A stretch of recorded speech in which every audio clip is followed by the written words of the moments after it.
na lahat ng pinagpapala dahil sa kasamaan po. Mga gumagawa na hindi maganda, tapos pinagpapala. Mga non-believers na hindi man gumagawa ng masama, pero hindi naniniwala sa Lord, hindi naniniwala sa salita ng Diyos. At tapos pinagpapala, pero hindi ina-acknowledge ang Diyos sa buhay nila.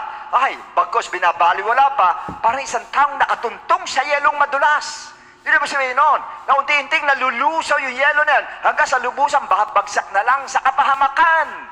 Kaya naintindihan niya, hindi dapat managhili sa kanila, bagkos dapat kahabagan po sila.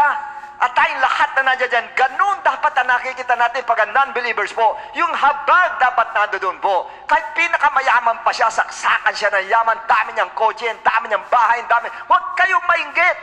Huwag kayong managhili po.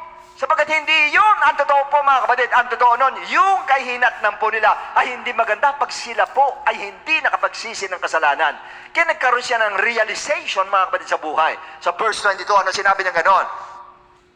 I was so foolish and ignorant. I was like a beast before you. I was so foolish and ignorant. I was like a beast before you.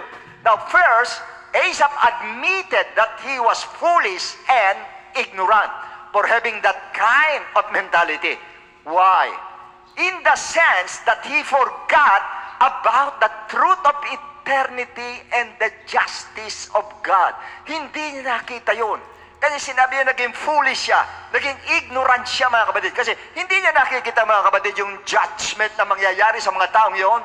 Hindi niya nakikita yung eternity na bibigay sa kanya ng Lord. Yung dalawang yun, hindi niya nakikita yung para sa kanya at hindi niya nakikita yung para doon sa mga non-believers. Ang kasasapitan po nila, hindi niya nakikita, kanya ignorant ang tawag niya at foolish ang tawag niya sa sarili niya. Hindi lang yun, that he was like a beast. Imagine